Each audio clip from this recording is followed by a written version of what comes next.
Salam sejahtera bagi kita semua. Senang boleh bertemu kembali untuk kita sama-sama mendengar firman Tuhan. Mari kita berdoa. Terima kasih Tuhan, kami boleh mendengar lagi firman-Mu. Berbicaralah, buatlah kami mengerti dan melakukannya dalam Yesus Kristus. Amin. Hari ini kita mendengar, membaca firman Tuhan yang tertulis dalam 2 Raja-Raja pasal yang ke-17 ayat 13 sampai 23 firman Tuhan. Tuhan telah memperingatkan kepada orang Israel dan kepada orang Yehuda dengan perantaraan semua nabi dan semua tukang tilik. Berbaliklah kamu daripada jalan-jalanmu yang jahat itu, dan tetaplah ikuti segala perintah dan ketetapanku, sesuai dengan segala undang-undang yang telah kuperintahkan kepada nenek moyangmu, dan yang telah kusampaikan kepada mereka dengan perantaraan hamba-hambaku, para nabi.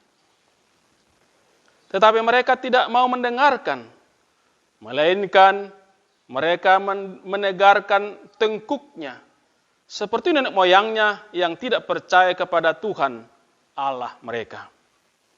Mereka menolak ketetapannya dan perjanjiannya yang telah diadakan dengan nenek moyang mereka, juga peraturan-peraturannya yang telah diperingatkannya kepada mereka.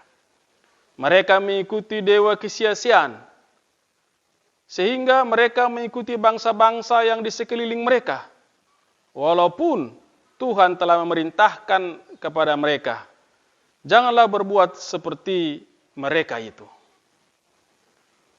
Mereka telah meninggalkan segala perintah Tuhan, Allah mereka, dan telah membuat 2 anak lembu tuangan.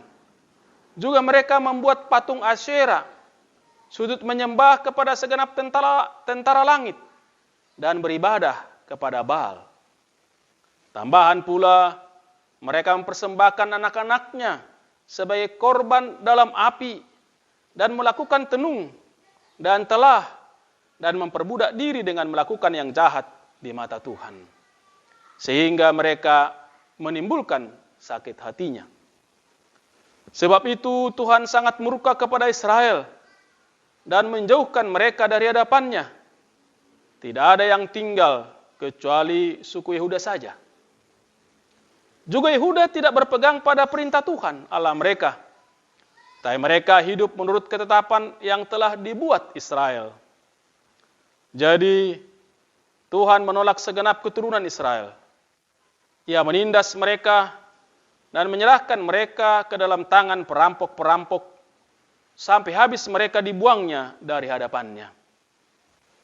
Ketika ia mengoyakkan Israel daripada keluarga Daud, maka mereka mengangkat Yerobeam bin Nebat menjadi raja. Tetapi Yerobeam membuat orang Israel menyimpang daripada mengikuti Tuhan dan mengakibatkan mereka melakukan dosa yang besar. Demikianlah orang Israel hidup menurut segala dosa yang telah dilakukan Yerobeam. Mereka tidak menjauhinya, sampai Tuhan menjauhkan orang Israel dari hadapannya, seperti yang telah difirmankannya dengan perantaraan semua hambanya, para nabi. Orang Israel diangkut dari tanahnya ke Asyur, ke dalam pembuangan. Demikianlah sampai hari ini. Yang berbahagia ialah mereka yang mendengar firman Tuhan dan melakukannya. Bapak, Ibu, dan saudara-saudaraku yang dikasihi oleh Tuhan kita Yesus Kristus. Mengabaikan peringatan. Pengalaman adalah guru yang paling baik. Kita tahu itu. Kalau sudah pengalaman, sudah dirasakan sakitnya, jangan ulang lagi perbuatan itu supaya jangan kembali lagi sakit. Demikian juga sudah pengalaman, sudah rasakan enaknya karena berbuat yang baik, ya teruslah melakukannya supaya tetap menikmati enaknya. akibat dari perbuatan baik itu. Pengalaman adalah guru yang paling baik. Tapi memang tidak harus kita yang mengalaminya. Kita yang mengalaminya. Kita sudah tahu api itu panas. Setrika yang sedang dioperasikan itu panas. Tidak perlu kita harus pegang dulu, kita rasakan dulu. Sudah ada mengalami itu. Jangan lagi kita harus alami dulu. Pengalaman orang lain menjadi guru, menjadi hal yang penting bagi kita selanjutnya. Yang kita saksikan sekarang inilah. Orang tidak pakai masker, tidak taat protokol kesehatan, ada dalam kerumunan, tidak peduli dengan protokol kesehatan. Apa akibatnya? Penderitaan. COVID-19 merajalela, meningkat. Sudah diingatkan, sampai dibuat juga aturan, supaya jangan. Tapi tetap ada yang mau melanggar, entah kenapa. Akibatnya juga sudah ditanggung tadi. Begitu terjadi kerumunan tanpa protokol kesehatan, berikutnya akan kelihatan. Ada yang terjangkit. Tapi sekali lagi, banyak orang yang tidak mempedulikan, mengabaikan peringatan-peringatan yang sudah disampaikan. Kita lihat pembacaan kita pada hari ini. Sudah diperingatkan oleh Tuhan. Tuhan memperingatkan umat itu. Berbaliklah ke jalan yang benar. Tinggalkanlah yang jahat. Jangan lagi menyembah Baal. Jangan lagi menyembah dewa lain. Jangan lagi menyimpang dari jalan Tuhan. Kembalilah ke jalan yang benar supaya kamu menikmati yang baik. Kembalilah ke jalan yang benar sesuai yang diperintahkan Tuhan sejak dulu kepada nenek moyangmu. Tapi tak didengarkan. Nenek moyang juga yang tidak mendengarkan perintah Tuhan, ajaran Tuhan juga sudah merasakan akibatnya. Yang tidak taat menderita binasa. Tapi umat itu pada waktu itu justru tetap mengikuti ketetapan nenek moyang. Ketetapan yang dibuat oleh Israel di sini dalam bacaan kita dikatakan kalau kita baca sebelumnya.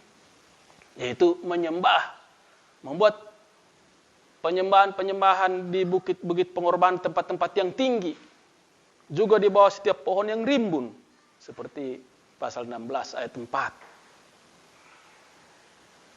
Mengapa begitu? Itulah umat itu. Karena mengikuti bangsa-bangsa lain. Padahal diceritakan bahwa Tuhan telah menghalau bangsa-bangsa lain dari Kanaan. Supaya mereka jangan mengikuti perbuatan mereka. Menyembah yang lain yang bukan Tuhan. Di bukit-bukit pengorbanan, di tempat-tempat yang tinggi, dan juga di bawah-bawah pohon rimbun tadi itu. Tapi, walaupun bangsa lain sudah dihalau oleh Tuhan, supaya mereka saja yang tinggal di Kanaan, tapi ternyata mereka meniru perbuatan yang salah itu. Yang dibuat oleh bangsa-bangsa lain itu. Seperti yang kita baca tadi. Membuat patung lembu tuangan untuk disembah. Sudah tahu itu lembu tuangan. Tapi tetap disembah. Nggak ada kekuatannya itu. Nggak ada kemampuannya itu. Tapi meniru yang lain. Menyembah segala tentara langit. Percaya bintang-bintang. Ayat yang ke-16 bacaan kita tadi. Karena katanya karena ingin kaya. Ingin cepat kaya. Bahkan diceritakan di 17 apa yang lebih ngeri lagi. Mau mempersembahkan anak-anaknya sebagai korban dalam api. Ngeri sekali itu. Mempersembahkan anak-anaknya sendiri. Padahal adalah keturunan generasi berikutnya. Melakukan tenung. Memperbudak diri, membiarkan diri diperintah oleh dewa-dewa itu. Keinginan dewa-dewa itu. Tidak apa-apa, melayani keinginan dewa-dewa itu. Melakukan segala yang jahat di mata Tuhan. Mengapa bisa begitu? Sekali lagi, apalagi mempersembahkan anak-anak. Dewa yang disembah memang tidak manusiawi. Keinginan aja yang perlu dipenuhi. Kepentingan dewa itu yang perlu dipenuhi.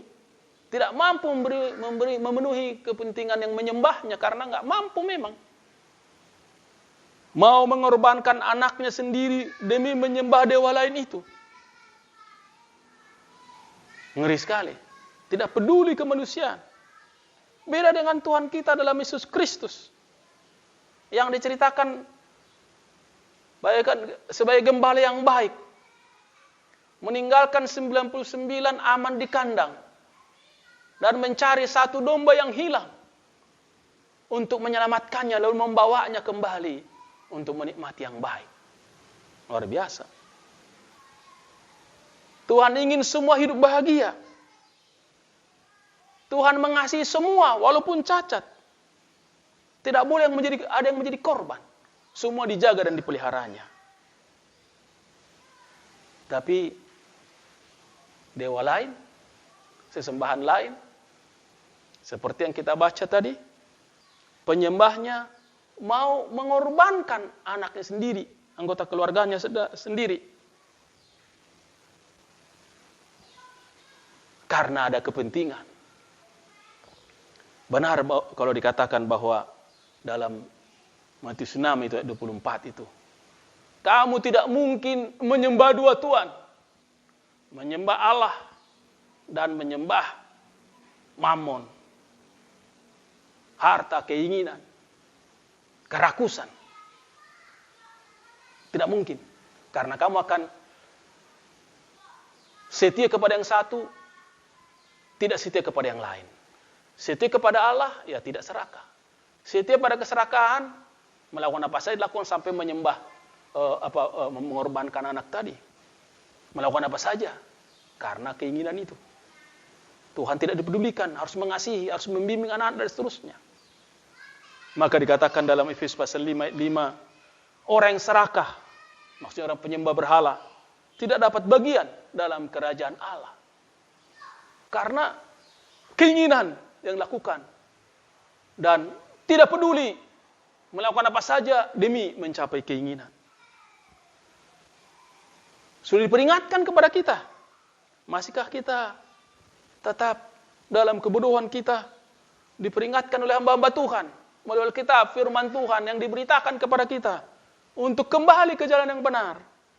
Kembali ke jalan yang benar. Taat kepada Tuhan, setia kepada Tuhan, melakukan kehendak Tuhan. Itu yang menyelamatkan, itu yang membahagiakan. Kita semua diingatkan untuk percaya dan hanya mengandalkan Tuhan dalam kehidupan kita.